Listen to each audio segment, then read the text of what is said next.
మా latest videos కోసం మా ఈ తెలుగు న్యూస్ ఛానల్ సబ్స్క్రైబ్ చేసి గంట సింబల్ యాక్టివేట్ చేసుకోండి. రేపే పుత్ర గణపతి వ్రతం బుధవారంతో కలిసి వచ్చిన అద్భుతమైన రోజు. ఫల్గుణ మాసంలో వచ్చే శుక్లపక్షంలో చవితి తిథి నాడు పుత్ర గణపతి వ్రతాన్ని ఆచరిస్తే పుత్ర సంతానం కలుగుతుందని వరాహ పురాణం చెప్తోంది. వినాయక చవితి అనగా భాద్రపద శుద్ధ చవితి నుండి 6 నెలల కాలంలో తిరిగి ఈ పాల్గొన శుద్ధ చవితి నాడు ఆకాశంలో వినాయక నక్షత్ర సమూహం సూర్యాస్తమయం కాగానే ఉదయిస్తాయి. ఆ రోజు గణపతిని పూజించే వారికి పుత్ర సంతానం తప్పక కలుగుతుందని ధర్మశాస్త్రాలు చెప్తూ ఉన్నాయి. వినాయక చవితి లాగానే ఆచరించుకునే ఈ పుత్ర గణపతి వ్రతాన్ని పూర్వకాలంలో సద్గుణ సంపన్నుడు వీరుడు అయిన కొడుకు పుట్టడం కోసం రాజులు ఆచరించేవారని పురాణాలు తెలియజేస్తూ ఉన్నాయి. వినాయకుని శిరస్సును ఖండించి ఆ తర్వాత పరమ వాత్సల్యంతో గజముఖాన్ని ఆ గణపయ్యకు అతికించిన శివయ్య జగదాంబతో కూడి చిన్నారి గణపయ్యను ఒడిలో కూర్చుండబెట్టుకుని దేవతలకు దర్శనం ఇచ్చారు. అలా దర్శనం ఇచ్చిన గణపయ్యను దేవతలందరూ స్తుతించారు. అప్పుడు గౌరమ్మ ఎవరైతే పాల్గొన శుద్ధ చవితి నాడు దేవతలు చేసిన ఆ పుత్ర గణపతి స్తోత్రం చేస్తారో వారి వంశము వృద్ధిని పొందగలదని వరాన్ని అనుగ్రహించింది. ఇది వరాహ పురాణంలోని వృత్తాంతం. అయితే ఎంతో పవిత్రమైన ఈ పుత్ర గణపతి వ్రతం రోజు ఇంట్లో పొరపాటున కూడా ఈ కూరను వండకూడదు. ఎవ్వరూ ఈరోజు ఈ కూరను తినకూడదు. కాదని ఈరోజు ఈ కూరను తింటే ఇంటికి దరిద్రం పడుతుంది, జ్ఞానం నశించిపోతుంది, ధనం హరించుకుపోతుంది, చేతిలో రూపాయి కూడా మిగలదు, కష్టాల పాలవుతారని గణపతి ఆగ్రహానికి గురి అవుతారని పెద్దలు చెప్తూ ఉన్నారు. కనుక ఎవ్వరూ కూడా పుత్ర గణపతి వ్రతం రోజు ఈ కూరను తినవద్దని పెద్దలు హెచ్చరిస్తూ ఉన్నారు. మరి ఈరోజు తినకూడని ఆ కూర ఏమిటి అనే విషయాన్ని ఇప్పుడు మనం ఈ వీడియోలో వివరంగా తెలుసుకుందాం. ఫ్రెండ్స్, ఫస్ట్ అయితే ఈ వీడియోకి ఒక లైక్ కొట్టి మా ఛానల్ని సబ్స్క్రైబ్ చేసుకోవటం మర్చిపోవద్దు.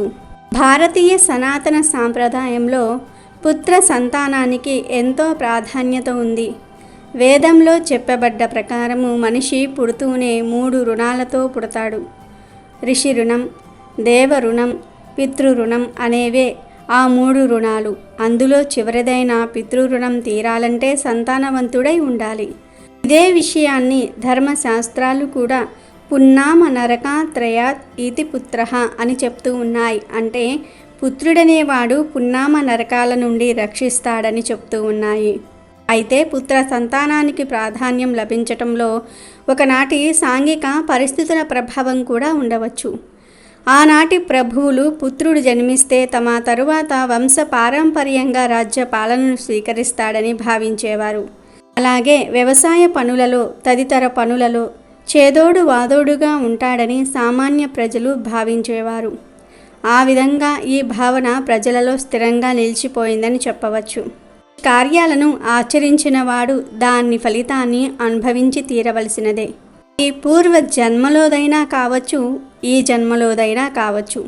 ఆయా పాప ఫలితాలను అనుసరించి మనిషి జీవన విధానం సాగుతుందని కర్మ వికాసం మొదలైన గ్రంథాలు స్పష్టం చేస్తూ ఉన్నాయి.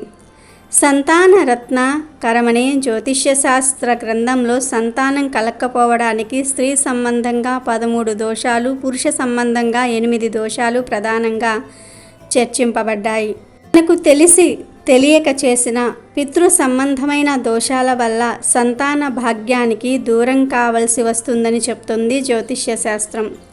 వ్యక్తి యొక్క జాతక చక్రానుసారం ఆయా గ్రహాలు దుష్ట స్థానాలలో ఉన్నను లేక పాపగ్రహాలతో కలిసి ఉన్న దాని ఫలితం వల్ల సంతాన భాగ్యం కలక్కపోవచ్చు. అటువంటి ప్రారబ్ధాన్ని అనుసరించి ఏర్పడే సర్వవిధ దోషాలను పోగొట్టుకోవటంలో గణపతి ప్రథముడు. పుత్ర సంబంధమైన దోషాలన్నిటికీ సులువైన పరిష్కారం ఈ పుత్ర గణపతి వ్రతం. చండీ వినాయకౌ కలియుగంలో పార్వతీదేవి గణపతి త్వరగా అనుగ్రహాన్ని ప్రసాదించే దేవతలని శాస్త్రాలలో చెప్పబడింది. సకల విద్యలను ప్రసాదించే సిద్ధి ప్రదాత గణపతి. పుత్రార్థి లభతే పుత్రాన్ అంటూ గణపతి ఆరాధన వల్ల సంతానాన్ని పొందవచ్చునని నారద పురాణంలో చెప్పబడింది. దేవతాగణాలకు ఆదిగా విఘ్నాలకు అధిపతిగా ఆవిర్భవించిన గణపతికి ఆకారాన్ని బట్టి ఆధిపత్యాన్ని బట్టి అనేక నామాలు ఏర్పడ్డాయి. ఎల్లప్పుడూ మూలాధారంలో నివసించే వినాయకుని యోగులు ప్రతినిత్యము ధ్యానిస్తూ ఉంటారని గణపతి అథర్వ శీర్షం వర్ణిస్తోంది. వినాయక చవితి వ్రతం, సంకష్ట చతుర్థి వ్రతం, దూర్వా గణపతి వ్రతం తదితర వ్రతాలు గణపతిని ఉద్దేశించినవే అయినప్పటికీ పుత్ర ఫల ప్రదంగా చెప్పబడింది మాత్రం పుత్ర గణపతి వ్రతమే. గణపతియే ప్రధాన దైవంగా ఆరాధింపబడే పుత్ర గణపతి వ్రతాన్ని పాల్గొన శుద్ధ చవితి నాడు ఆచరించాలని వ్రత నిర్ణయ చంద్రిక అనే గ్రంథం వల్ల తెలుస్తున్నది. ఈ పుత్ర గణపతి వ్రతం చేయాలనుకునేవారు ఈరోజు ఉదయాన్నే తలంటు స్నానం చేసి వ్రతానికి కావలసిన దూర్వాలు, గన్నేరు పూలు, ఉండ్రాళ్ళు, అరటిపండ్లు తదితరాలను వ్రతానికి ముందుగానే సిద్ధంగా ఉంచుకోవాలి. భార్యాభర్తలిద్దరూ కూడా ఇంటిలో ఈశాన్య భాగంలో నేలపై అలికి దానిపై తెల్లని వస్త్రాన్ని పరవాలి. దానిపై ధాన్యాన్ని పోసి మధ్యలో వినాయకుని ప్రతిమను స్థాపించుకోవాలి. ప్రతిమ లేనట్లయితే ఒక కలశాన్ని కూడా పెట్టవచ్చు, లేదా మట్టితో గణపతి ప్రతిమను తయారు చేసుకోవచ్చు. దీపారాధన చేసిన అనంతరము సంధ్యాది దోష నివారణ ద్వారా సంతాన ప్రాప్యార్థం పుత్ర గణపతి వ్రతం కరిష్యే అని సంకల్పం చెప్పుకుని పూజను ప్రారంభించాలి. విఘ్నేశ్వరుడికి ఓం గణపతియే నమః అంటూ బిగ్గరగా చెప్తూ ఉపచారాలను సమర్పించాలి. పంచామృతాలతో అభిషేకించి గణపతికి ఇష్టమైన ఉండ్రాళ్ళు, పండ్లు తదితరాలను నైవేద్యంగా సమర్పించి నీరాజన సేవతో పూజను ముగించాలి. గణపతి ప్రీతి కొరకు 21 నామాలైన అజాస్యుడు, విఘ్నరాజు, లంబోధరుడు, శివాత్మజుడు, వక్రతుండు, శూర్పకర్ణుడు, కుప్తుడు, వినాయకుడు, విఘ్ననాశుడు, వికటుడు, వామనుడు, సర్వార్ధినాశి, భగవాన్, విఘ్నహర్త, ధూమ్రకుడు, సర్వదేవాదిదేవుడు, సుముఖుడు, ఏకదంతుడు, పాలచంద్రుడు, గణేశ్వరుడు, గణపుడు ఈ నామాలను చదువుతూ 21 దూర్వాలు, గన్నేరు పుష్పాలను గణపతిపై ఉంచాలి. అనంతరం పుత్ర గణపతి కథను చదివి అక్షింతలను దంపతులు శిరస్సుపై ధరించాలి. పిదప తీర్థ ప్రసాదాలను స్వీకరించి ఆనాటి సాయంత్రం వేళల్లో భోజనాన్ని చేయాలి. ఈ పూజలో ఖచ్చితంగా గరికను వదలాలి. దూర్వాల విశిష్టతను మహానారాయణోపనిషత్తు ఈ విధంగా వివరిస్తుంది. పావనమైనది, పవిత్రమైనది, వేల ద్రవ్యాల కంటే ఉత్తమమైనది, సులువుగా అంకురించే స్వభావం కలిగిన దూర్వ నా పాపాలను తొలగించుగాక.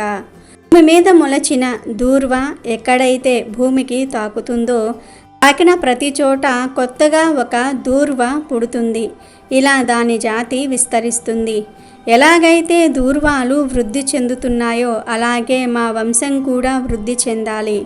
ఇంతటి అద్భుత భావన ఉన్నందుకే సంతానపరమైన పూజాదికాలలో దూర్వాలకు విశిష్టతను కల్పించారు మన పెద్దలు. పూర్వం కృతవీరుడనే రాజు ఉండేవాడు. ఆయన భార్య పేరు సుగంధ. వారికి సంతానం లేకపోవటంతో ఎన్నో వ్రతాలను ఆచరించారు, కానీ సంతానం లభించలేదు. చివరికి ఇక ఈ జన్మలో పుత్రయోగం లేదని నిశ్చయించుకుని ప్రాణత్యాగానికి సిద్ధపడగా లోక సంచారం చేస్తూ అక్కడికి వచ్చిన నారద మహర్షి వారిని వారించి వారి కోరిక తీరేందుకు బ్రహ్మదేవుడి వద్దకు వెళ్ళి ఉపాయాన్ని అడిగాడు. అప్పుడు బ్రహ్మదేవుడు కృతవీరుని పూర్వజన్మ వృత్తాంతాన్ని నారదుడికి ఇలా తెలియజేశాడు. నారద, కృతవీరుడు పూర్వజన్మలో ఒక వేటగాడు. అతడు మరణించే వరకు అనేకమైన దోపిడీలు, దొంగతనాలు, హత్యలు మొదలైనవి చేస్తూ జీవించేవాడు.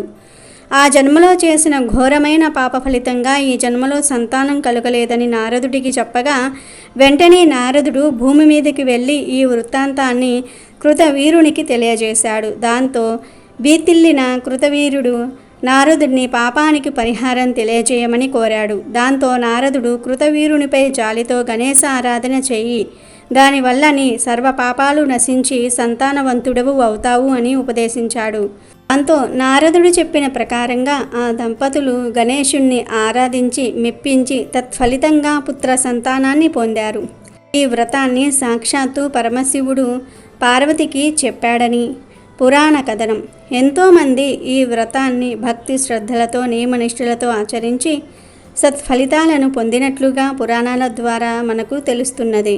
ఆనాటి నుండి ఈనాటి దాకా ప్రాచుర్యాన్ని పొందుతూ సంతానహీనులకు కల్పవృక్షంగా నిలుస్తున్నది పుత్ర గణపతి వ్రతం. ఇక ఎంతో పవిత్రమైన ఈ పుత్ర గణపతి వ్రతం రోజు ఇంట్లో పొరపాటున కూడా దొండకాయ కూరను వండకూడదు. కూర అనే కాదు, పచ్చడి, ఫ్రై ఇలా ఏ రూపంలోనూ కూడా ఈరోజు దొండకాయను తినకూడదు. చాలామందికి తెలియక ఈరోజు దొండకాయ కూర వండుకుని తినేస్తారు. కానీ దాని వలన తర్వాత భవిష్యత్తులో ఎన్నో బాధలను అనుభవిస్తారు. అలాగే ఈరోజు నాన్ వెజ్ను కూడా తినకూడదు. దొండకాయ, నాన్ వెజ్ ఈ రెండింటినీ ఈరోజు కూర రూపంలోనే కాదు ఏ రూపంలోనూ కూడా ముట్టుకోకూడదు, తినకూడదు. కాదని ఈరోజు దొండకాయ కానీ నాన్ వెజ్ కానీ తిన్నారంటే దరిద్రం పట్టుకుంటుంది, కష్టాల పాలవుతారు. చేతిలో పైసా కూడా మిగలదు. ఈరోజు ఎవ్వరూ దొండకాయను తినకూడదు. నాన్ వెజ్ మాత్రం పుత్ర గణపతి పూజ చేసేవారు తినకూడదు. కనుక అందరూ ఈరోజు ఈ కూరలు తినకుండా జాగ్రత్తగా ఉండండి, లేదంటే కష్టాల పాలవుతారు. అమెజాన్లో బెస్ట్ డిస్కౌంట్స్ కోసం వీడియో డిస్క్రిప్షన్లో లింకు ఉంది, చూడండి. అలాగే మా టెలిగ్రామ్ ఛానల్ సబ్స్క్రైబ్ చేసుకోండి.